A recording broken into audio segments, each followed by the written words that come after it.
Всем привет, ребята! Добро пожаловать на пятую часть рубрики «Вопросы от подписчиков». Спасибо каждому за активность. Именно вы делаете эту рубрику такой крутой. Давайте так. Как только наберем 125 лайков, я сразу выпускаю шестую часть. А теперь важные новости. В нашем телеграм-канале осталось всего 140 подписчиков до отметки 2000 подписчиков. И как только мы добьем это число, я разыграю 5 сертификатов по 499 ледяных звезд. Также напоминаю, кто еще не видел видео про ловушку на медведя, обязательно посмотрите. Подпишитесь на канал, поставьте лайк и под видео с Мишкой оставьте любой комментарий. И в конце свой ID, который вы можете взять в этом меню. Выполнив все условия, вы станете участником розыгрыша подарочного сертификата на 499 ледяных звезд. Так что участвуйте в розыгрышах, подписывайтесь и не забывайте про лайк. И в случае актива в этом ролике я выпущу обязательно для вас следующую часть. А теперь присаживайтесь поудобнее и давайте начинать. Судя по активу, вам нравится эта рубрика, где мы обсуждаем ваши вопросы из чата телеграм-канала или комментариев на ютубе. Сегодняшний выпуск будет разделен на две части. В первой части мы обсудим нововведения, которые нас ждут в будущем обновлении. И сразу хочу вам сказать, точная дата релиза пока неизвестна. Но разработчики на своих официальных страницах периодически публикуют сообщения, где отвечают на просьбы игроков и добавляют небольшие функции для комфортной игры. И именно сейчас мы их с вами и разберем. И первое нововведение – это сбор наград с маяка. Как вы все знаете, сейчас нужно забирать каждую награду отдельно за выполнение заданий. По информации от разработчиков, они хотят добавить кнопку «Забрать все» для удобства игроков. Как вы видите на экране, мне эта функция явно пригодилась бы прямо сейчас. Все задания выполнены, но награды я специально не забираю. Почему? Мы с вами обсудим во второй части ролика, отвечая на один из ваших вопросов. Следующее изменение – это добавление уровней сложности в мероприятии «Престиж наемника». Я, к сожалению, вам это мероприятие в своем календаре показать не могу, но вы прекрасно понимаете, о каком мероприятии сейчас идет речь. Если вы не видели обзор этого события, ссылка у вас сейчас появилась в правом верхнем углу экрана. Для многих давно оно перестало быть сложным, разве что ощущается дефицит энергии. Разработчики обещают добавить новые уровни сложности, а значит и лучшие награды. И за это однозначно плюс разработчикам. Еще одно небольшое, но полезное изменение – это управление игровыми чат-группами. Появится возможность передавать права администратора. Теперь про функцию, которая особенно важна для R4. Сейчас у большинства альянсов медвежья ловушка проходит в одно и то же время, и руководителям приходится каждый раз настраивать ее вручную. Разработчики хотят это оптимизировать. Достаточно будет один раз выставить время, и оно будет сохраняться автоматически. Вмешательство руководителей потребуется только при изменении параметров. Очень удобная функция для альянсов. Кстати, я заметил, что я вам никогда не рассказывал подробную информацию про обязанности руководителей. Если вам это интересно, напишите об этом в комментариях. Я был в ранге R4 около года, так что смогу поделиться опытом распределения ролей. И еще одно нововведение, снова для руководителей, но уже в рамках чемпионата Альянса. В следующем обновлении появится функция, позволяющая перемещать сразу несколько участников в нужные линии. Это решит проблему, когда игроки игнорируют сообщения лидеров и регистрируются не туда, куда нужно.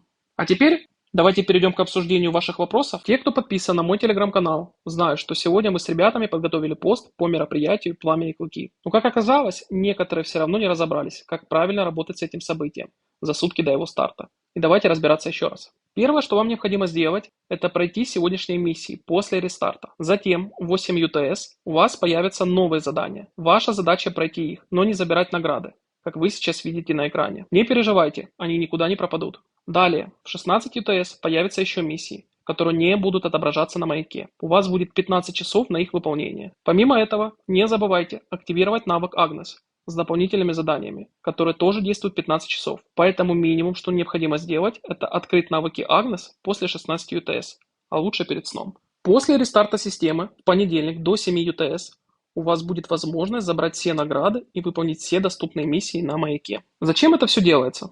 Все просто. В последнем обновлении в событии «Пламя и клыки» добавили новую опцию – фрагменты кристалла огня, которая является обязательным элементом для покупки. Также не забывайте забирать кристаллы огня и усовершенствованные кристаллы огня. Все остальное уже на ваш выбор. Эти действия нужны для того, чтобы вы могли получить максимум наград из этого события. Надеюсь, теперь стало более понятно. Если же что-то все равно остается неясным, пишите в чате телеграм-канала. Мы с ребятами обязательно вам поможем. Следующий часто задаваемый вопрос касается работы навыка огромного оленя. Как вы знаете, в последнем обновлении нам улучшили награду Тапира, которая нам дает теперь больше корма. С навыком врожденная интуиция все просто. Администрация добавила больше добычи корма, и объем зависит от уровня навыка, до которого вы его прокачаете. А вот с навыком волшебные находки ситуация иная. Количество наград не зависит от уровня. Судя по скриншотам в чате телеграм-канала, выпадает от 3 до 15 единиц различных наград. Единственное исключение – это камни эссенции, которые падают максимум 3 штуки. Важно понимать, уровень навыка оленя влияет только на частоту использования навыка. Чем выше уровень, тем чаще можно его активировать. А вот стоит его улучшать или нет, решайте уже самостоятельно. Лично я по глупости в начале игры прокачал его до 6 уровня, но сейчас точно не хочу тратить на это ресурсы, ведь есть более важные приоритеты в питомцах. Следующий вопрос связан с фортами, в которых вы участвуете по пятницам. Сегодня закончилось мероприятие сражения альянсов. И ранее, в одном из видео, я уже рассказывал про фишку с переходом в фермерский альянс. Кто-то решил не воспользоваться этим лайфхаком, а кто-то все же его применил. Но если я не ошибаюсь, момент с фортами я тогда упустил, поэтому сейчас начали появляться вопросы про участие и получение наград. Важно понимать, на момент рестарта с четверга на пятницу ваша задача находиться в том альянсе, где вы хотите участвовать в битве за форт. Если альянс не зарегистрирован на определенный форт, то участвовать в нем он не сможет. Теперь о наградах. И тут есть нюанс. Участвовать во всех фортах вы не можете, но награды с других альянсов все же можно забирать. Для чего я вам это говорю? Если у вас есть товарищи из других альянсов, которые менее активны, но при этом у них есть форт и лишние награды, то вы можете к ним залететь и забирать эти награды. Я сам периодически пользуюсь такой возможностью, ведь в чате сервера иногда пишут, что в фермерском альянсе доступны награды, и у кого есть желание, могут зайти и забрать их. В целом, я думаю, вы понимаете, о чем я сейчас пытался вам объяснить. Теперь переходим к следующему вопросу, или я бы даже сказал к обсуждению. С появлением экспертов, а именно Серилы, который дает бонус для атаки на медведя, многие игроки не до конца используют ее функционал. И сейчас я постараюсь объяснить, в чем речь. Вы заранее готовите формации для ловушки на медведя, и это абсолютно правильно. Но некоторые делают это не до конца, поэтому я помогу вам разобраться. Если до просмотра этого ролика вы все еще не настроили формации корректно, с вас лайк, только честно. Мы с вами заходим в Рассветную Академию и открываем навыки Серилы. Смотрим ее последний навык, который называется «Гроза медведей». Лично он у меня прокачан на 7 уровень, что позволяет при атаке на медведя дополнительно отправлять 21 тысячу войск. Почему я вам это сказал? При стандартной отправке войск без бафов вместимость составляет у меня 177 700 войск. С бафами порядка 190 тысяч. Именно так многие настраивают формации, думают, что они готовы к ловушке на медведя. Но это не так. Формации необходимо настраивать во время ловушки на медведя, потому что при создании или вступлении в ралли цифра увеличивается. На моем примере 190 тысяч превращается в 211 тысяч за счет навыка Серилы. Именно такое соотношение войск я могу реально отправить при создании или вступлении в ралли. Теперь давайте разберем варианты, как правильно необходимо настраивать полные формации. И первый вариант – это во время ловушки на медведя. Из минусов вы потеряете часть результата, так как не сможете вступать во все ралли. Как альтернатива, в конце мероприятия вы нажимаете кнопку «Вступить». Давайте представим, что сейчас заканчивается ловушка на медведя. Вы вступаете в любой рейд и настраиваете формации. Главное, дождитесь, пока войска вернутся в город.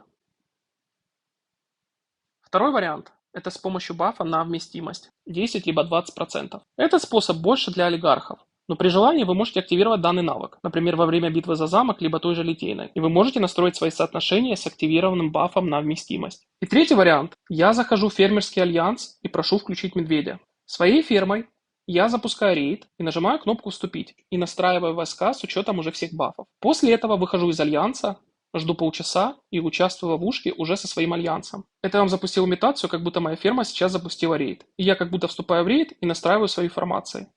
Так как напоминаю, что при создании ловушки на медведя навыки Серилы будут учитываться, в отличие от обычных настроек формаций. Как альтернатива, вы можете договориться с друзьями из других альянсов. Возможно, за час или полчаса до вашей ловушки у них тоже запускается медведь. Тогда можно будет вступить к ним и настроить свои формации. И раз мы заговорили уже про медведя, давайте обсудим еще один частый вопрос. Даже под последним роликом в комментариях некоторые начали писать, почему в рейдах у тебя первой идет пехота, а не лучник. Здесь необходимо понимать одну важную вещь. При создании ралли работают навыки 3 персонажей-создателей. Вы заходите в меню, нажимаете на желтый флажок и видите там навыки именно этих 3 героев. Ниже отображаются 4 навыка присоединившихся участников. Напоминаю, что при вступлении в ралли будут действовать навыки только 4 героев, которые присоединились. Но есть обязательное условие. Герой должен быть прокачан минимум на 4 звезды. Если в ралли, допустим, вступило 7 человек, у первых 3 героев по 4 звезды, у 4, 5, 6 по 3 звезды навык, и у 7 снова герой на 4 звезды. В итоге усиливать урон будут первые 3 и 7 человек, которые вступили к вам в ралли. На сегодня, думаю, хватит 2 советов вам про ловушку. Напоминаю, если под первым роликом про медведя Ссылка на видео у вас сейчас появилась в правом верхнем углу экрана. Мы наберем 300 лайков, а там уже за пару дней набралось 250, за что вам огромное спасибо, то сразу после достижения этой цифры я сниму вторую часть про медвежью ловушку. В ней мы обсудим общую информацию по этому аспекту. Про героев для вступления на медведя я тоже не забыл. Это будет третья часть, которую мы также обсудим с вами вместе. Ну что ж, друзья, на этом вопросы по пятой части закончились. Огромное спасибо каждому, кто задает их и поддерживает активность. Не забывайте, как только мы набираем 125 лайков, выходит шестая часть. А в Телеграме осталось всего 140 подписчиков. И там мы сразу разыграем 5 сертификатов по 499 ледяных звезд. И еще раз напоминаю про видео с ловушки на медведя. Там идет отдельный розыгрыш на один сертификат. Все просто.